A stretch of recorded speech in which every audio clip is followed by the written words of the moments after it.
नमस्कार साथियों, गौरव ज्ञान धारा में आप सभी का स्वागत है।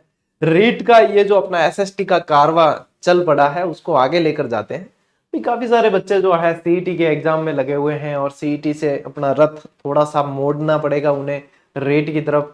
कुछ के रथ की दिशा जो है पशु परिचर की तरफ है। तो ये अलग अलग विद्यार्थी अलग अलग तरीके से अभी असमंजस की स्थिति में कौन सी तरफ ले जाए। तो जिनके बीएड और बीएसटीसी कर रखी है, निश्चित रूप से आप लोगों को रथ जो है अपना ग्रेड थर्ड की तरफ भी ले जाना पड़ेगा। लेकिन बीच में पहले पशु परिचर आएगी। अभी दीपावली वैकेशन पड़ते ही मैं आप लोगों के पशु परिचर की मैं खुद भी रिवीजन क्लास फिर से दूंगा, आप लोग चिंता मत करिए। एक्चुअल में क्या है, हमारे भी विद्यालय का समय परिवर्तन हो गया, तो उस बीच में मैनेज करके आप लोगों को क्लास देनी हमारे लिए भी चुनौतीपूर्ण है, लेकिन फिर भी क्लासेस कंटिन्यू ही है। पशु परिचर वाले चिंता मत करो, आप लोगों के लिए भी सेशन लगेंगे। 25 तारीख से वैकेशन पड़ रहे हैं, उसके बाद में 10-15 दिन आप लोगों को शानदार रिवीजन कराएंगे और उसके बाद भी करवाएंगे, ठीक है। जब तक तोड़ेंगे नहीं तब तक छोड़ेंगे नहीं, एग्जाम तक लेकर जाएंगे, चिंता मत करो, ठीक है। अब अपने आज का ये जो टॉपिक है, इसमें अपन ने इससे पहले जो है सिंधु घाटी सभ्यता पूरी बहुत अच्छी तरीके से विद कंसेप्ट विद ट्रिक सब कुछ पढ़ लिया है, ठीक है। अब आज अपन शुरू कर रहे हैं वैदिक सभ्यता, जो 2 से 3 क्लास में चलेगी। जब तक देखो विज्ञप्ति जारी नहीं होती, जब तक क्लियर नहीं हो जाए कि हाँ एग्जाम कब होने वाला है, तब तक अपन चलेंगे बिल्कुल आराम से। आराम से का मतलब है कि बिल्कुल सारी चीजें समझते हुए। जब ये चीज पता चल जाएगी कि एग्जाम कब होने वाला है रेट प्री का, तो फिर उसके हिसाब से अपन बूस्ट कर लेंगे, वो आपको चिंता नहीं करनी है। हाँ, आज की क्लास लाइव नहीं होकर प्रीमियर पर चल रही है। देखो आप लोग तो पता नहीं शायद छुट्टी मार भी लेते होंगे, हमें छुट्टी मारने की परमिशन नहीं मिलती है। 8 बजे के समय मेरे कोई काम है, मुझे आवश्यक काम है, तो मैंने उसको मैनेज करके आप लोगों के लिए क्लास ब्रेक नहीं होने दे रहा हूं, मैं दे रहा हूं आप लोगों को, ठीक है, ताकि आप लोगों का शेड्यूल बना रहे, आप लोगों की पढ़ाई में जो है बिल्कुल भी बाधा नहीं आए। लेकिन थे जी को नहीं बीच में स्किप कर दिया करो, और स्किप करियो बाद में पाछो कवर होना बहुत मुश्किल है। ई खातिर आपने टाइम ने मैनेज करो और कोशिश करो कि टाइम आते ही क्लास देखा, ताकि रूटीन बने, और रूटीन बनियोड़ो ही फायदो करी, रूटीन बनियोड़ो ही कार करी, ठीक है। चलो साथियों, आज पढ़ रहे हैं अपन वैदिक सभ्यता। अब देखो वैदिक सभ्यता में ऐसी चीज है कि सिंधु घाटी सभ्यता, जब सिंधु घाटी सभ्यता का पतन हो गया तो उसमें अपन ने एक कारण पढ़ा था कि आर्यों का आगमन। क्या पढ़ा था? आर्यों का आगमन। और आर्यों से ही जो है अपने वैदिक सभ्यता जानी जाती है। अब ये सिंधु नदी, सिंधु के बाद में बढ़े गंगा की तरफ, ठीक है, और सप्त गंगा क्षेत्र कह देते हैं उसे, वहां पे आसपास आकर बसे, और फिर जो है ये संस्कृति पली बढ़ी, आगे बढ़ी। सिंधु घाटी सभ्यता नगरीय थी, ये थी ग्रामीण संस्कृति। इसके अंदर अपन पढ़ेंगे वेद, पुराण, उपनिषद, आश्रम व्यवस्था, विवाह के प्रकार, महायज्ञ वगैरह, ये सारी चीजें। लेकिन जहां जहां याद करने में तकलीफ पड़ती है, मुझे सारी चीजें पता है कि आप लोगों की तकलीफ कहां पड़ती है और उसका इलाज कैसे होगा, वो सारी चीज अपन करेंगे, ठीक है। तो चलिए इस क्लास को करते हैं शुरू, ठीक है। सब पहला देखो नाम क्या है, वैदिक सभ्यता। अब वैदिक सभ्यता नाम ही किससे बना है? वेदों से बना है। किससे बना है? वेदों से नाम बना है, वेद से ही वैदिक शब्द बना है। इसमें भी 2 भाग होंगे, एक तो ऋग्वैदिक होगा और एक उत्तर वैदिक होगा। अब क्या चीजें हैं आप लोग मतलब बिल्कुल टेंशन छोड़ो, सारी चीजें अपने आप क्लियर होगी। अब सिंधु घाटी सभ्यता से अपन को सीधे सीधे आ जाना है वैदिक सभ्यता में। ये पूछे कि सिंधु घाटी सभ्यता के बाद में कौन सी संस्कृति आई, तो देखो सिंधु सभ्यता के पतन के बाद जो नई संस्कृति अस्तित्व में आई उसे क्या कहा गया? उसे वैदिक संस्कृति, या उसे क्या कहा गया? वैदिक सभ्यता कहा गया। क्या कहा गया? वैदिक सभ्यता, ठीक है। यानी कि वेद पुराण वगैरह यहां पे पढ़ने को मिलेंगे। अब देखो सिंधु सभ्यता नगरीय थी और वैदिक सभ्यता कैसी थी? वैदिक सभ्यता थी ग्रामीण। जहां सिंधु सभ्यता के लोग जो है व्यापारिक जीवन जीते थे, कृषि और पशुपालन वहां भी थे लेकिन व्यापार ज्यादा था। यहां पे इनकी जो है आर्थिक व्यवस्था का आधार क्या रहेगा? कृषि रहेगा और पशुपालन रहेगा, ठीक है। और पशुपालन जो है इनकी आर्थिक व्यवस्था का आधार रहेगा। अपन सारी चीजें आगे पढ़ने वाले हैं। वैदिक काल को कितने भागों में बांटा गया? तो देखो 2 भागों में बांटा गया है। कौन कौन से? पूरा टाइम पीरियड पूछे, इसका पूरा टाइम पीरियड पूछते हैं तो आप लोगों को ध्यान रखना है 1500 ईसा पूर्व से 600 ईसा पूर्व, बीसी बोलते हैं ना, जैसे बिफोर क्राइस्ट, ठीक है। तो 1500 से 600 तो है पूरी वैदिक सभ्यता का टाइम पीरियड। फिर इसको जो है 2 भागों में बांटा गया है। एक भाग है जिसमें ऋग्वेद की रचना हुई, उसे बोलते हैं ऋग्वैदिक काल, जो 1500 से 1000 ईसा पूर्व चलता है। ये उल्टे चलते हैं सन, ठीक है ना, बिफोर क्राइस्ट जो है वो उल्टे चलते हैं। और उत्तर वैदिक काल है जहां 1000 से 600 ईसा पूर्व है, यहाँ बाकी के जो है 3 वेदों की रचना हुई है। ठीक है, अब ये सारी चीजें अपन को पढ़नी है, वेद का नाम आया तो वेद पढ़ेंगे। आर्य शब्द का शाब्दिक अर्थ क्या होता है, क्योंकि अपन ये चीज पहले ही पढ़ रहे हैं, क्या आर्यों के आगमन से जो है वैदिक सभ्यता अस्तित्व में आई, ऐसा माना जाता है। ठीक है, मैक्स मूलर ने भी माना है और भी विद्वानों ने माना है। तो आर्य शब्द का जो शाब्दिक अर्थ ये एग्जाम में बन चुका है, ये होता है श्रेष्ठ। और आर्य शब्द का ये भी पूछेंगे कि ऋग्वेद में कितनी बार उल्लेख है, तो ऋग्वेद में इस आर्य शब्द का 33 बार उल्लेख है। कितनी बार? 33 बार इसका उल्लेख किया गया है, 33 बार उल्लेख है। अब ऐसे तो ये चीजें याद करनी आप लोगों के लिए कठिन होगी, लेकिन आप जैसे जैसे मेरे साथ कंटिन्यू रहोगे, आप लोगों को न सिर्फ ये चीजें याद हो जाएगी, बाकी आप लोगों को इंटरेस्ट भी आएगा, और ये एसएसटी जैसा जो विषय आप लोग जो कठिन समझते हो, ये आप लोगों के लिए बहुत इजी हो जाएगा। ठीक है, तो इस स्लाइड से ये चीजें याद हो गई। अपने सिंधु घाटी सभ्यता के बाद में क्या आया? वैदिक सभ्यता आई है। ठीक है, वैदिक सभ्यता जो है कृषि और पशुपालन इनके आर्थिक व्यवस्था का आधार था। ठीक है, ये नगरीय सभ्यता नहीं थी, ये कैसी थी? ग्रामीण थी। सिंधु घाटी सभ्यता कैसी थी? नगरीय। फिर आर्यों को क्या कहा गया? श्रेष्ठ कहा गया। ठीक है, और ये 2 भागों में है, ऋग्वैदिक काल और उत्तर वैदिक काल। Is that clear? Yes sir. How's the josh? High sir. ये हाई रहना चाहिए, जोश हमेशा ठंडा पड़ गया तो फिर जो है दूसरे हाई जोश वाले बहुत होंगे। ठीक है टाबरों, तो स्क्रीनशॉट लेने की इच्छा है तो ले लो, बस बढ़ा आगे। ओके, चलिए नेक्स्ट। अब देखो, अब अपन यहाँ पे ये चीजें पहले याद कर लेते हैं। आज की क्लास में ये अलग अलग चीजें अपन याद कर लेते हैं, ताकि अपनी आधी टेंशन तो है वो यहीं से मिट जाए। ठीक है, अपन सबसे पहले याद करते हैं वेदांग।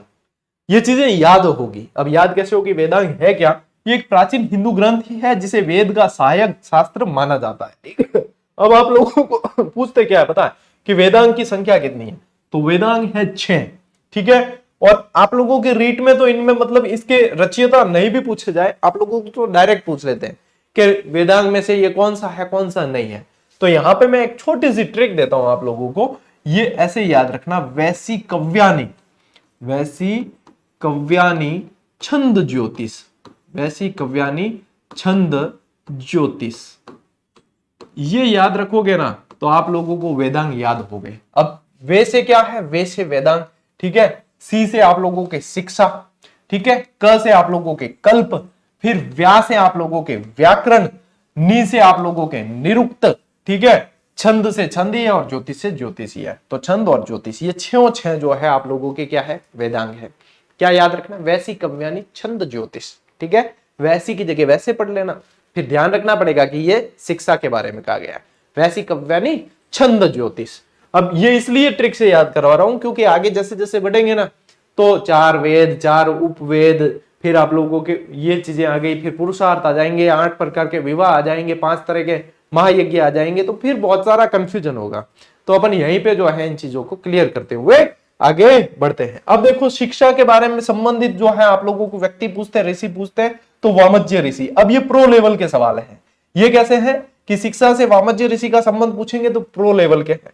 कल्प से रिलेटेड कौन है? गौतम ऋषि। व्याकरण से रिलेटेड कौन है? पाणिनि, कात्यायन, क्योंकि बाद में इनके जो है संशोधित रूप निकले। निरुक्त के कौन है? यास्क मुनि। छंद के पिंगल मुनि और ज्योतिष के लगद मुनि। यानी कि ये आप लोगों को याद हो गए तो आप लोग आ गए हो फिर प्रो लेवल पे। भाई आईफोन आता है ना, तो आईफोन में जैसे 16 आया, ठीक है, 15, 16, एक तो आए 15, 16 है, फिर प्रो लेवल लेते हैं। प्रो लेवल की जो है पैसे भी ज्यादा लगते हैं, फैसिलिटी भी बढ़िया, दिखने में भी अच्छा, और सस्ता तो नहीं कह सकते लेकिन सुंदर और टिकाऊ कह सकते हैं। और देखो क्या तो ही बाज गयो। ठीक है, तो देखो अब आपने क्या है, ए है प्रो लेवल का सवाल है। ठीक है, ये है आईफोन और ये है आईफोन प्रो। तो यहाँ पे आप लोगों को ये चीजें इस तरीके से याद रखनी है। तो टावरों वेदांग कितना है? 6 है। क्या क्या है? वैसी कव्यानी छंद ज्योतिष याद होगी नहीं, बस थारे वो कांटो निकल गो। ठीक है, अब ले थे स्क्रीनशॉट, अब ले स्क्रीनशॉट। ठीक है, कि गुरुजी आज क्लास लाइव क्यों नहीं है? जो बाद में जुड़े होंगे ना वो कहेंगे आज लाइव क्यों नहीं है, क्योंकि लाइव में तुम लोग जो है बातें बहुत करते हो, इसलिए लाइव नहीं है। नहीं टाबर, एडी बात नहीं है। आज 8 बजे मेरे जो है इंपॉर्टेंट कुछ काम है, तो आप लोगों की क्लास में व्यवधान नहीं हो, इसलिए इसको जो है प्रीमियर पे दे दी। तो यहाँ पे आप लोगों के जो है पढ़ाई जो है बाधित नहीं होगी अपने, ठीक है। लेकिन तुम लोग रेगुलर कितने रहते हो उसके ऊपर डिपेंड करेगा। आपकी सफलता के लिए पढ़ना आपको ही पड़ेगा। पढ़ा हम देंगे, बता हम देंगे, सवाल कहाँ से बनेगा, कैसे बनेगा। आज दिन तक तो बाहर गए नहीं है और आप लोगों के जाने भी नहीं है, लेकिन पढ़ना तो आप लोगों को, क्योंकि देखो खुद के मरे बिना स्वर्ग मिलने वाला नहीं है। यदि स्वर्ग आपको भोगना है तो मरना भी खुद को ही पड़ेगा। यह नहीं है कि भाई मेरे पातिर तू मर जा और स्वर्ग जो है मैं खुद भोग लूं, नहीं। तो जो मरेगा वही स्वर्ग भोगेगा। तो अपने लिए मेहनत अपने आप को ही करनी पड़ेगी, है। यह चीज दिमाग में रख लेना। चलिए आगे बढ़ते हैं। अब देखो आया मजेदार चीज, अब मौज होगी। वेद और उपवेद वैदिक साहित्य के अंदर पढ़ते हैं। अब टाबरो वेद कितने हैं? वेद है 4, ठीक है। अब यूं तो तुम्हें याद भी होंगे कि वेद जो है ऋग्वेद, यजुर्वेद, सामवेद, अथर्ववेद। फिर आएंगे अपन वेद के बाद में उपवेद, फिर उनके ब्राह्मण ग्रंथ, ठीक है। फिर उनके ब्राह्मण ग्रंथ, फिर यज्ञ करवाने वाले। ये इतनी सारणी याद है तो आपने आदि वैदिक सभ्यता जीत ली, आपने आदि वैदिक सभ्यता याद कर ली, ठीक है। तो यहां पे देखो सबसे पहले जो है अपन याद करें, सबसे मूल और सबसे पुराना, सबसे पहले रचा गया जो है वो है आप लोगों के ऋग्वेद। यानी वेदों में वेद जो आदर्शवाद सबसे बढ़िया कहा जाए तो ऋग्वेद, यानी ऋग्वेदिक तो काल ही पूरा अलग हो गया, तो ऋग्वेद। फिर यजुर्वेद, सामवेद, अथर्ववेद लगातार याद रखना। इसकी एक ट्रिक देता हूं मैं आप लोगों को, ऐसे याद रखना, ऋग यजुषा अथर्व, ऋग यजुषा अथर्व या अर्थ, ऋग यजुषा अर्थ याद रख लेना। अब ये रखने से क्या होगा कि गुरुजी नहीं याद रखा तो मत रखना, ठीक है। याद रखने से याद ही होगा। देखो ऋग से ऋग्वेद, यजुर्वेद, सामवेद और अथर्ववेद, और इसी क्रम से याद रखना, क्योंकि इसी क्रम से फिर मैं आप लोगों को उपवेद याद कराऊंगा। और इस तरीके से कोई याद नहीं कराता, सिर्फ कह देते ये है उपवेद है, इसके ये है वो है। लेकिन यहां अपन तो एक एक चीज को याद करते हुए आगे बढ़ेंगे। जब क्लास भी देखी और याद भी नहीं हुआ तो फिर क्या क्लास देखी, ठीक है। इसलिए यहां पे ये ध्यान रखना। अब देखो, अब दूसरी ट्रिक देता हूं आप लोगों को। अब उपवेद की ट्रिक देता हूं, वो है आधनुगंसी, आधनुगंसी। अब ये इसलिए मैं क्रम से याद रखने का कह रहा हूं आप लोगों को, क्योंकि क्या होगा, ऋग यजुषा अथर्व, फिर इसमें ये ऐसे कैसे सेट हो जाएगा। देखो अब इससे होगा आयुर्वेद, धनुर्वेद, गंधर्ववेद, शिल्पवेद। अब मैंने ये चीजें 7-8 साल पहले, लगभग 10 साल हो गए होंगे, उस समय याद की थी। लेकिन आज भी मैं 10 मिनट की रिवीजन में इसे वापस रिकॉल कर लेता हूं। कारण क्या है, क्योंकि ये मेरी स्थायी स्मृति में जा चुकी है इन ट्रिक की वजह से। और यही चीज मैं अपनी आप लोगों को दे रहा हूं कि ये है तरीका, कि हिस्ट्री जो जितनी कठिन है उतनी ही आसान हो जाएगी, याद करने का तरीका है। आधनुगंसी, तो देखो आधनुगंसी और ऋग यजुषा अथर्व, ऋग यजुषा अथर्व। अब ये सामने सामने सेट हो गए और ये आप लोगों को इसके उपवेद याद हो गए कि ऋग्वेद का उपवेद क्या है, आयुर्वेद, सामवेद का क्या है, गंधर्ववेद, अथर्ववेद का क्या है, शिल्पवेद। और ये प्रश्न बनते हैं सीधे के सीधे, वहां पे गलत करने की चांस अपन को नहीं मिलते हैं, ठीक है। अब इसके ब्राह्मण ग्रंथ, ठीक है। तो ब्राह्मण ग्रंथ में ऐसे याद रखो, एको, तेस, पंजे, पंजे, गोशो। और किसी के दिमाग में यह है कि इतनी ट्रिक या ये ट्रिक याद रखने से बढ़िया है मैं डायरेक्ट याद कर लूं, तो आप डायरेक्ट याद करें, अभी हो जाएंगे, मैं ये भी कहूंगा। लेकिन 8-10 दिन पढ़ के देख लेना और फिर वापस रिकॉल करना कि मुझे याद है या नहीं। मुझे पता है कि वो चीजें मिक्स हो चुकी होती है, इसलिए कह रहा हूं कि पहले तो डायरेक्ट याद करो, हो जाती है तो कोई दिक्कत नहीं, नहीं हो रही है तो फिर आओ इस पैटर्न पे और फिर देख लेना। आप 10 दिन क्या 1 महीने बाद देखना, 2 महीने बाद देखना, सीधी की सीधी चीजें आप लोगों को याद रहेगी। तो देखो एको यानी ऐत्रेय कोशिति की, तैस यानी तैत्रेय शतपथ, पंजे यानी पंचवीस जैमिनी, गोसो यानी गोपत और सोनक। और सीधी सीधी अपने को क्या ध्यान रखनी है, कौन से क्रम से, इसीलिए मैं बता रहा हूं कि क्रम से याद रखनी है, ठीक है, क्रम से ही याद रखनी है। और यहां पे कंफ्यूज बिल्कुल ही नहीं होनी, क्योंकि मेरे पास में हिस्ट्री की सारी ऑथेंटिक बुक है और ऑथेंटिक बुक से बहुत अच्छी तरीके से टैली करने के बाद ही मैं क्लास आप लोगों को देता हूं, ठीक है। यहां तक क्लियर। अब आओ यज्ञ करवाने वाले पुरोहित, हर वेद का अलग यज्ञ कराने वाला पुरोहित है और सबसे इंपॉर्टेंट रहता है ये, क्योंकि यहां से प्रश्न पूछते हैं, ठीक है। अब यहां पे क्या है, अब यहां पे एक ट्रिक है, होते औ ब्रह्म, होते औ ब्रह्म, ठीक है, होते औ ब्रह्म। अब होते औ ब्रह्म से होत्र, अ से अधर्वयु, उ से उद्गाता और ब्रह्म, होते अ उ ब्रह्म हो गया याद। तो ये हो गया आप लोगों के सीधे सीधे अपने ब्राह्मण अपने पुरोहित भी याद। अब देखो वापस से बताऊं, सबसे पहले 4 वेद ऋग यजुः अथर्व, फिर 4 उपवेद आदि अनुगंसी, फिर आगे अपने ब्राह्मण ग्रंथ एकोतेस पंजे गोसो, ठीक है, फिर आगे अपने यज्ञ करवाने वाले होते उपरम। बस 4 चीज है, लेकिन मैंने यहाँ पे बताई तो आप लोगों को ये चीजें अब जो है बिल्कुल ही दिमाग में बैठ जाएगी। एक बार की मेहनत और हमेशा का ही टंटा खत्म, ठीक है। तो चलिए अब लीजिए स्क्रीनशॉट, मतलब ये सारणी याद यानी वेदों वाली समस्या ही आप लोगों के सॉल्व हो गई। ले स्क्रीनशॉट। ये है सीधा शॉर्टकट सफलता का, बाकी सफलता का कोई शॉर्टकट नहीं है, मेहनत तो करनी पड़ेगी।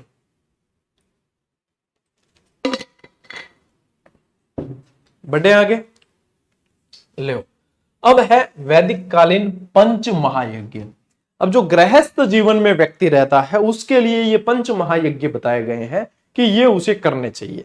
तो अपने पास में 2 पैटर्न है, इसके 2 पैटर्न है, एक तो तरीका कंसेप्ट और दूसरा है विजुअली, कि चित्र के माध्यम से आप लोगों की ये चीज और भी बढ़िया दिमाग में बैठ जाएगी। तो देखो पंच महायज्ञ के अंदर आते कौन कौन से, ब्रह्म, देव, पितृ, मनुष्य और भूत यज्ञ, ठीक है, और भूत यज्ञ, या फिर ऐसे याद रख लेना ब्रह्म देव पितृ भूतति, ब्रह्म देव पितृ भूतति। जैसे कोई श्लोक का ही किसी कोई भाग बोला है, अपन पहले श्लोक भी तो याद करते थे, का कृष्ण पिक कृष्ण बहुत सारे किए हैं याद, ठीक है। तो यहाँ पे ब्रह्म देव पितृ भूतति, अब यह कैसे याद रखोगे, ब्रह्म देव पितृ भूत ये हो गया, और अति का मतलब अतिथि वाला ये मनुष्य यज्ञ, ठीक है। अब देखो ब्रह्म यज्ञ में क्या होता था, इसी को ऋषि यज्ञ के नाम से भी जानते थे। इसमें क्या होता था, अध्ययन अध्यापन द्वारा ब्रह्मा के प्रति कृतज्ञता प्रकट करना, ठीक है, कृतज्ञता प्रकट करना। तो यहाँ पे अब इसको चित्र से देखो कि यहाँ पे जो है अपने ऋषि यज्ञ भी कहा है ना इसे, तो चित्र में देखो ये ऋषि यज्ञ लिखा हुआ है, यानी कि क्या है, वेदों का जो है अध्ययन अध्यापन किया है और ब्रह्मा के प्रति कृतज्ञता प्रकट करनी है। आओ नेक्स्ट अगले पे, देव यज्ञ, हवन द्वारा देवताओं की पूजा अर्चना करना। तो ये यहाँ पे क्या किया जा रहा है, हवन किया जा रहा है, क्या कौन सा यज्ञ, देव यज्ञ है, यानी कि क्या करना है, अपने पूजा अर्चना करनी है, हवन द्वारा देवताओं की पूजा अर्चना। फिर आ गया पितृ यज्ञ, पितृ के अंदर ही नाम है पितर, यानी पितर, पितर किसे बोलते हैं, पूर्वज को, किसे बोलते हैं, जो अपने पूर्व में जन्मे हैं, ठीक है। पितृ पूर्वजों को जल और भोजन द्वारा तर्पण करना। तो यहाँ पे देखो पितृ यज्ञ कहाँ है, ये रहा पितृ, और ये जो है तर्पण करना जल, जैसे कि श्राद्ध वगैरह जो अब मनाए जाते हैं ना, वो आगे इसके अंदर, तो वो पितृ यज्ञ में आएगा। फिर आया मनुष्य यज्ञ, ये क्या होता है, अतिथि सत्कार, या अपने द्वार कोई आया वो खाली हाथ नहीं जाए, तो ये मनुष्य यज्ञ के अंदर आएगा। तो ये देखो ये मनुष्य यज्ञ, यानी कि यहाँ अपने द्वार जो भी आया है वो खाली हाथ नहीं लौटेगा, ठीक है। और फिर आया 5वां भूत यज्ञ, यानी कि समस्त जीवों के प्रति कृतज्ञता प्रकट करना। तो यहाँ पे देखो ये भूत यज्ञ है, और इसमें देखो समस्त जीवों के प्रति अपनी कृतज्ञता प्रकट करते हैं। अपन श्राद्ध में भी देखो श्राद्ध मनाते हैं ना, तब श्राद्ध पक्ष में भी अपन देखो जो है अपने पूर्वजों को भी अर्पण करते हैं, साथ ही साथ जो है अपन गाय कुत्ते कौवे इन सभी को भी जो है भोजन करवाते। तो ये इसका हिस्सा हो गया अपने किसका, भूत यज्ञ का। तो क्या है, ब्रह्मदेव पितृ भूतति। इस तरीके से आप लोगों को वैदिक कालीन पंच महायज्ञ याद कर लेने हैं। आज मैं आप लोगों को चीजें याद करवाने आया हूं। अपने वैदिक काल की लगभग 2 या 3 क्लास आएगी, 2 या 3 इसलिए आएगी क्योंकि वैदिक काल लंबा है। वैदिक काल में ऋग्वेद, अब वेद अभी तो मैंने आप लोगों को सिर्फ नाम याद कराए, अब वेद के अंदर अपन को बाकी चीजें भी पढ़नी होगी, संहिताएं कितनी है, कितने क्या है श्लोक है, उसकी विशेषताएं क्या है, ये सारी, तो उसमें समय लगता है। अब यूं है कि दौड़ी जे नहीं, और दौड़ने टाइम आए जब दौड़ना भी पड़ी, भाई एग्जामिनर के आयोग कह देगा कि नहीं हम तो इस समय एग्जाम करवाएंगे, तो फिर उस हिसाब से चलेंगे अपन, लेकिन कोर्स पूरा करेंगे, उसकी चिंता मत करना, ठीक है। चलिए नेक्स्ट बढ़ते हैं, आश्रम व्यवस्था। अब आश्रम व्यवस्था जो है, देखो वैदिक काल में 4 प्रकार के आश्रम होते थे, ठीक है। चौथी सीजन आ गई क्या आश्रम की, नहीं आई है, जप नाम। अब आजकल की युवा पीढ़ी को वो आश्रम याद है, जबकि आश्रम व्यवस्था ये है, ठीक है। आश्रम व्यवस्था वैदिक काल में क्या है, ये है। अब आजकल तो यही याद है, पहली सीजन आ गई, सब दूसरी आ गई, तीसरी आ गई, चौथी नहीं आई अभी, ठीक है। वो आश्रम अलग है, ये आश्रम अलग है, ठीक है ना। अपने ये वाले आश्रम ध्यान रखने हैं, बॉबी देओल को याद नहीं रखना आपने। तो यहाँ पे देखो क्या है, ब्रह्मचर्य आश्रम पहला क्या है। अब इसमें टाइम पीरियड है, टाइम पीरियड कैसे है कि अपने यहाँ पे ले लो आप 0 से 0 क्या एक ही होता है वैसे, 0 से 25, फिर ले लो आप 26 से अपने कितने आएंगे, 26 से 50, फिर ले लो 51 से 75 और फिर ले लो 76 से 100। क्या गुरुजी कोई शतक मार गया तो उसका यही चलेगा फिर, ठीक है। किसी ने शतक मार दिया है तो फिर यही चलेगा, दोहरे शतक तक कोई पहुंचता वैसे नहीं है। पुराने जमाने में अपन देखा नहीं, अपने आज तक तो जो है शतक मारने में बहुत मुश्किल हो गए, नर्वस 90 बहुत शिकार हो जाते हैं। तो यहाँ पे ये चलता है अपने आश्रम व्यवस्था। अब देखो यहाँ क्या होता है, ब्रह्मचर्य आश्रम। इसमें क्या है, विद्यार्थी जीवन और ब्रह्मचर्य का पालन करना। विद्यार्थी जीवन के अंदर ब्रह्मचर्य का पालन करना, पहले इसी आधार पे पढ़ाई वगैरह सब कुछ होती थी कि 25 साल तक जो है यहाँ पे ब्रह्मचर्य आश्रम का पालन करना है। फिर होता था गृहस्थ आश्रम, यानी कि फिर जो है विवाह वगैरह होगा तो पारिवारिक और सामाजिक कर्तव्यों का निर्वहन करना। गृहस्थ आश्रम जो है वैसे बहुत ही जिम्मेदारी वाला बताया गया है, क्योंकि हर किसी से गृहस्थ आश्रम का पालन भी नहीं होता। भाई घर में रहा तो कई काम भी करना पड़े है और कई जो है सहायता भी करनी पड़ती है, तो हर कोई मतलब करीजे भी कौन। तो गृहस्थ आश्रम को सही तरीके से निर्वहन करना भी बहुत जरूरी है। कई जना क्या मैं साधु बन जाऊं, तो साधु क्यों बने, गृहस्थ आश्रम करने की भाई नहीं है, तेरी पहुंच नहीं है क्या। सबसे व्यवस्थित और सबसे अपने सामाजिक कर्तव्यों का निर्वहन करना है और सबसे बेस्ट यदि है तो वो गृहस्थ आश्रम है, इसका पालन करो, तब पता चले कि जिम्मेदारियों का पालन कैसे किया जाता है। फिर आता है इसके बाद में वानप्रस्थ आश्रम। इसमें क्या होता है, फिर समय हो जाता है आंशिक त्याग और सामाजिक कल्याण, सामाजिक गतिविधियों में एक्टिव रहने का जो है समय हो जाता है। और फिर आता है संन्यास आश्रम, यानी कि फिर मोक्ष की प्राप्ति के लिए जो है अपने आप को आगे ले जाना है और फिर जो है वन गमन किया जाता है यहाँ पे। तो ये है अपने आश्रम व्यवस्था, ठीक है ना। आश्रम क्या है, ये है, ठीक है। चलिए अब आते हैं अपन पुरुषार्थ। पुरुषार्थ क्या है, विवेकशील व्यक्ति द्वारा जो है अपने जीवन के लक्ष्यों को प्राप्त करना। आज तुम्हें ऐसे लगेगा जैसे कोई प्रवचन देने वाला आया है ना। आज भाई टॉपिक ही ऐसा है कि हाँ महाराज जी आगे बोलिए, ये जप नाम सबका भला हो, ठीक। तो देखो यहाँ पे पुरुषार्थ यानी विवेकशील व्यक्ति जो है वो अपने लक्ष्यों की प्राप्ति करे, वो उसके लिए 4 पुरुषार्थ बताए गए हैं। 4 पुरुषार्थ है। पुरुषार्थ की संख्या कितनी, 4। धर्म, अर्थ, काम और मोक्ष, ठीक है। धर्म यानी कि देखो धार्मिक और नैतिक जो है इसके अंदर सिद्धांत होते हैं। अर्थ के अंदर आर्थिक और संपन्नता। अर्थ के अंदर क्या होगा, आर्थिक, और अर्थव्यवस्था अच्छी होगी तो संपन्नता होगी। काम के अंदर क्या होगा, मनोरंजन और इसके अलावा शारीरिक और अन्य जो है सुख प्राप्त करना। मोक्ष के अंदर क्या होगा, फिर अपने आप को जो है सांसारिक जिम्मेदारियों से मुक्त करते हुए सर्व कल्याण की तरफ ले जाना। ये धर्म, अर्थ, काम और मोक्ष जो है 4 पुरुषार्थ माने गए हैं, ठीक है। 4 पुरुषार्थ माने गए इसमें। अब आप जो है स्क्रीनशॉट ले लीजिए, स्क्रीनशॉट आप ले सकते हो आप। चलिए अब बढ़ते हैं आगे। अब आ जाते हैं अपन 16 संस्कारों की तरफ। 16 संस्कार। अब देखो 16 संस्कार मैंने पहले रीति रिवाज के अंदर भी आप लोगों को करवा रखे हैं और उसकी एक ट्रिक बताई थी जो अभी भी विद्यार्थियों को याद होगी, क्योंकि 16 को याद करने और क्रम से याद करने, इनको भी क्रम से याद करना होता है। इनको क्रम से याद करना होता है। क्यों क्रम से करना होता है, क्योंकि कई बार पूछ लेते हैं जन्म से पूर्व का कौन सा है, जन्म के बाद का कौन सा है, ये चीजें पूछ ली जाती है। तो गपू सी जाना नहीं अचूक वी हुए केस हुई है। आप लोग देख रहे हो, मैं आपकी तरफ देख के ही बोल रहा हूं, यानी मुझे याद है और मैं ठहरा मंदबुद्धि बालक, मुझे याद है तो आप लोगों को तो याद होगा, याद हो जाएगा, क्योंकि आप सभी तो कुशाग्र बुद्धि के हो और मैं तो हूं मंद बुद्धि, तो आप लोगों को तो मेरे से जल्दी याद होगा। गपू सी जाना नहीं अचूक वी हुए केस भी है। गुरु जी ये कैसी ट्रिक है, ये ऐसी ही ट्रिक है, लेकिन ये याद हो जाए तो पो 12-25। देखो गपूसी जाना नी अचूक वी हुए केस वी है। अब इसको जो है डिस्क्राइब अपन आगे वाली स्लाइड में चलते जाएंगे, जैसे जैसे अपने को पता चलता जाएगा, यहाँ पे समय अपन नहीं लेंगे, ठीक है। चलिए अब देखो, ये ग पू सी जा ना नी अ चू क वी उ वे के स वी अ, ठीक है। गर्भाधान, पुंसवन, सीमंतोनयन, जातक्रम, नामकरण, निष्क्रमण, अन्नप्राशन, चूड़ाक्रम, कर्ण भेदन, विद्यारंभ, उपनयन, वेदारंभ, केशांत, समावर्तन, विवाह, अंत्येष्टि। अब जो बहुत अच्छी रटंत विद्या वाला हो उसे ही डायरेक्ट जो है सारे क्रम से याद रह सकते हैं, बाकी को जो है ट्रिक तो सबको याद रह सकती है। तो ये है आपके 16 संस्कार। अब 16 संस्कारों को भी फटाफट से देख लेते हैं, स्क्रीनशॉट लेना है तो ले लो। देखो अब बढ़ते हैं गर्भाधान। अब ये कैसा है, ये प्रथम संस्कार है और गर्भधारण से पूर्व धार्मिक क्रियाएं जो की जाती है वो गर्भाधान के अंदर।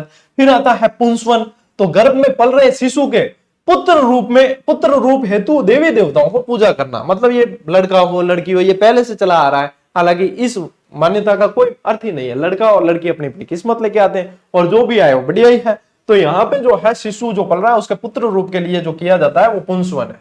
फिर आता है सीमंतोन्नयन, गर्भवती को अमंगलकारी शक्तियों से बचाने के लिए ये किया जाता है सीमंतोन्नयन। अब आपको पूछते हैं ना कि जन्म से पूर्व के, तो ये जन्म से पूर्व के तीनों संस्कार जन्म से पूर्व के हैं, ठीक है, जन्म से पूर्व के तीनों संस्कार है। और ऐसे प्रश्न बनता है कि जन्म से पूर्व के कौन से हैं, जन्म के बाद के कौन से। अब आते हैं जन्म के बाद के। जात क्रम, पुत्र के जन्म के बाद पहला संस्कार पिता द्वारा पुत्र का मुंह देखकर स्नान कर जात क्रम करना, ये जात क्रम के अंदर आता है। नामकरण, बालक को नाम देना है तो बालक के जन्म के 10वें या 12वें दिन नया नाम देकर नामकरण करना। फिर आता है निष्क्रमण, बालक के जन्म के 12वें दिन से 4 माह तक कभी भी पहली बार बाहर लाना और चंद्र या सूर्य के दर्शन करवाना, ये होता है निष्क्रमण।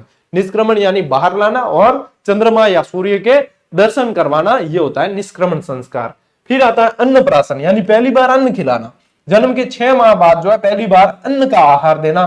चूड़ा क्रम में क्या होता है, इसको बोलते हैं जडूला या जडोलिया। बाल छाप करते हैं पूरा, ठीक है, एक मतलब बढ़िया उत्सव टाइप होता है। बालक के जन्म के 1 या 2 वर्ष बाद जो है बाल मुंडन करवाए जाते हैं। कर्ण वेदन यानी कानों को वेदना, जन्म के 4थे या 5वें वर्ष कान बींदने का संस्कार होता है, उसको बोलते हैं कर्ण वेदन, ठीक है। फिर आया अपने विद्यारंभ, जन्म के 4थे या 5वें वर्ष पहली बार गुरु के समक्ष अक्षर ज्ञान हेतु जाना, यानी विद्या का प्रारंभ यहाँ पे हो गया। लेकिन वेदों की शिक्षा का प्रारंभ अगले मतलब बाद में होता है संस्कार, ठीक है। इसके बाद में उपनयन, अन्य नाम इसका क्या है, ये मोस्ट इंपॉर्टेंट रहता है, यहां से प्रश्न बहुत बनते हैं उपनयन से। इसे यज्ञोपवीत या जनेऊ धारण संस्कार भी कहते हैं। विद्यालय में शिक्षा हेतु भेजते समय जनेऊ धारण करना होता है, वह होता है उपनयन संस्कार, ठीक है। अब जनेऊ भी अलग अलग जो है अलग अलग व्यक्ति अलग अलग पहनते हैं, ये सारा बहुत ज्यादा डीप हो जाएगा, इसलिए अभी ये ध्यान रखो। फिर आता है वेदारंभ, यानी वेदों की शिक्षा का आरंभ जो है, बालक के वेदों की शिक्षा का आरंभ करने से पूर्व ये संस्कार किया जाता है, तब होता है वेदारंभ। देखो वेद यानी पढ़ना है तो पहले अल्फाबेट वगैरह तो आने चाहिए, तो विद्यारंभ में तो ये चीजें शुरू हो गई, और वेदारंभ यानी कि अब वेदों को पढ़ने के लायक बालक हो चुका है, ठीक है। चलिए स्क्रीनशॉट लेते रहना साथ साथ। केशांत यानी जन्म के 16वें वर्ष बाल काटने का संस्कार होता है, वो इसके अंतर आता है। देखो जडोलिया अलग है और केशांत अलग है, ठीक है। समावर्तन, गुरु दक्षिणा में गुरु दक्षिणा देकर बालक द्वारा पुनः अपने घर की ओर लौटना, इस संस्कार के अंदर आता है। और उसके बाद में होता है घर आ गए फिर पढ़ लिख के, फिर होता है विवाह, यानी युवक और युवती एक दूसरे से विवाह करके गृहस्थ जीवन में प्रवेश करते हैं। और विवाह के बाद में मतलब कोई संस्कार दूसरा नहीं बचा, विवाह के बाद में सीधा एक ही संस्कार बचता है, अंत्येष्टि, ठीक है। इसके बाद में मतलब टाटा बाय बाय खत्म, विवाह के बाद में एक ही संस्कार है, अंत्येष्टि, यानी मरणोपरांत क्रियाक्रम से संबंधित संस्कार, और ये मनुष्य का अंतिम संस्कार होता है। कहते हैं कोई गुजर जाता तो अपन कहते हैं अंतिम संस्कार में जा रहे हैं। अब वो अंतिम संस्कार का नाम क्या है, अंत्येष्टि, यानी कि मुखाग्नि, भाई सबके अलग अलग तरीके होते हैं, दाह संस्कार होता है, किसी के समाधि ग्रहण होता है, ये तो ये अंत्येष्टि जो है अंतिम संस्कार है। ले लो आप स्क्रीनशॉट, बहुत अपने जो है समय बचाया आज की क्लास में काफी, क्योंकि अब मुझे जो है ये क्लास पूरी करके निकलना भी है और क्लास मिस भी नहीं कर सकते, आप लोगों का विश्वास है। चलिए नेक्स्ट बढ़ते हैं। अब आते हैं स्मृतियों और धर्मशास्त्रों के अनुसार विवाह के प्रकार। अब ये भी मोस्ट इंपॉर्टेंट है पूरा ही, क्योंकि प्रश्न यहां से बहुत बनते हैं। 8 प्रकार के टोटल विवाह बताए गए हैं। प्रथम 4 जो है वो धर्मशास्त्रों के अनुसार और बाकी मान्यताओं के अनुसार अच्छे माने गए हैं, और बाकी के जो 4 हैं वो थोड़े सी निकृष्ट माने गए हैं, ठीक है। तो सबसे पहले पढ़ते हैं अपन पहले के 4 अपने विवाह। देखो ब्रह्म विवाह इसे सबसे श्रेष्ठ माना गया है। लड़की के पिता योग्य वर ढूंढते हैं, ये समान जाति और वर्ण में होता है। योग्य वर योग्य वधु समान जाति और वर्ण के अंदर होता है, ये होता है ब्रह्म विवाह, ठीक है। कैसा होता है ब्रह्म विवाह। फिर देखो देव विवाह, इसमें क्या होता है कि यज्ञ कराने वाला जो पुरोहित आता है, यज्ञ करवाता है, उसी को कन्या दान कर देना, यानी उसी के साथ में कन्या का विवाह कर देना, यह आता है देव विवाह के अंतर्गत। आर्ष विवाह में क्या होता है, ये मोस्ट इंपॉर्टेंट है, इससे बहुत प्रश्न बनते हैं आर्ष विवाह से। आर्ष विवाह में क्या होता है, वर द्वारा कन्या के पिता को कन्या के बदले एक जोड़ी बैल या गाय भेंट की जाती है। किसके द्वारा की जाती है, लड़की वाले नहीं दे रहे हैं, लड़के वाले दे रहे हैं, कन्या के बदले एक जोड़ी बैल या गाय भेंट की जाती है, इसको बोलते हैं आर्ष विवाह। और चौथा है प्रजापत्य विवाह। ये कैसा होता है? उत्तम वर, उत्तम वधु और बिना दहेज के, जो वर्तमान में ये विवाह ज्यादा होते हैं। ठीक है, क्योंकि दहेज वहेज नहीं लेना चाहिए, वैसे भी बहुत बुरी बात होती है। आप सरकारी नौकरी लगोगे ना तो आपको तो एफिडेविट देना पड़ेगा कि हम ना तो दहेज लेंगे और हम ना ही दहेज देंगे, तो वह चीज बहुत बढ़िया है, नहीं लेना चाहिए। ठीक है, चलिए आगे बढ़ते हैं। गंधर्व विवाह, वर्तमान में ये विवाह भी बहुत हो रहे हैं। ये कैसा होता है? ये प्रेम विवाह होता है, इसे प्रणय विवाह के नाम से भी जानते हैं। ठीक है, इसे प्रणय विवाह भी कहते हैं। वर्तमान में इसे कहते हैं लव मैरिज, जो बहुत कम टिकती है। ठीक है ना। फिर आया असुर विवाह, इसमें कन्या का पिता जो है धन लेकर कन्या को बेच देता है। कन्या को क्या कहता है? बेचना एक तरीके से, यानी कि ये क्या लेता है? एक तरीके से वधु मूल्य लेता है। क्या लेता है? वधु मूल्य। इसके द्वारा क्या लिया जाता है? वधु मूल्य लिया जाता है। फिर आया राक्षस विवाह, इसमें बलपूर्वक कन्या का अपहरण करने के बाद विवाह होता है। यानी कि अपन जो देखते हैं ना कि भाई अपने इतिहास में कई सारी घटनाएं देखी ऐसे, जिसमें जो है राजकुमारी द्वारा किसी शासक को या किसी व्यक्ति को कहा जाता है कि भाई मुझे जो है अपहरण करके बचा लीजिए, जैसे राज सिंह और चारुमती के समय अपन ने देखा। ठीक है, कृष्ण भगवान के भी ऐसे उदाहरण देखने को मिलते हैं। तो यहाँ पे वह विवाह था। महाभारत काल में इसे छात्र विवाह के नाम से भी जानते हैं। क्या कहते हैं? महाभारत में इसे छात्र धर्म के नाम से भी जाना गया है। और ये सबसे निकृष्टतम होता है पैशाच विवाह। तो कहते हैं ना भूत पिशाच, यानी जो है पैशाच के काम हो, वो यहाँ पे ये वाला विवाह है। छल द्वारा कन्या के शरीर पर अधिकार करना, कुकर्म के बाद में विवाह करना। और ये कैसा है? निकृष्टतम विवाह है। निकृष्टतम विवाह है, कुकर्म के बाद जो विवाह किया जाए ये सबसे निकृष्ट है। ठीक है, तो ये चार जो है समाज में मान्यता प्राप्त नहीं माने जाते, और कुछ ग्रंथ जो है गंधर्व विवाह को बता देते हैं इसमें मान्यता, लेकिन ये चार जो है पहले वाले ये उत्तम माने गए हैं। ये कैसे माने गए हैं? उत्तम माने गए। आगे बात समझ ले स्क्रीनशॉट। चलो बेटा, अब आप लोग जो है वैदिक काल से संबंधित भी आपको टेस्ट दे रखी है, उसमें व्याख्या भी लगभग हो गई है। ठीक है ना, तो वहां से अभ्यास कर लेना। बाकी सारे विद्यार्थी भी अभ्यास जरूर कर लें। ये कॉम्बो वाले देख लो आप लोग आराम से, और टेलीग्राम से जरूर जुड़ जाना। हर अपडेट वहां पे आपको सबसे पहले मिलती है। ठीक है ना। आज की क्लास थोड़ी सी रैपिड चली है, कल की थोड़ी सी बड़ी होगी, और वापस व्यवस्थित अपने कल लाइव ही होगी, चिंता मत करो। तो बढ़िया अपन मिलेंगे वापस उस क्लास में साथियों, है ना। तो आप लोग पढ़ो और नियमित पढ़ो, तभी आप लोगों को सफलता मिलेगी। ये देख लो कॉम्बो आपका कौन सा आप लोगों के लिए सही बैठ रहा है। तो ये हमने व्यवस्था आप लोगों के लिए कर दी है। ये टॉपिक वाइज वैसी नहीं है कि 3-4 टॉपिक मिला के एक टेस्ट दिया, वो टॉपिक वाइज। हर टॉपिक के कम से कम 3-4 पार्ट है, और लगभग प्रश्न हर टॉपिक के आपको 50, 60, 70, 80 प्रश्न देखने को मिल रहे हैं। तो अभ्यास आप लोगों को जरूर करना ही करना है। ठीक है, चलिए अपन मिलते हैं साथियों अगले वीडियो में, अगली क्लास के अंदर। तब तक के लिए राम राम, जय हिंद।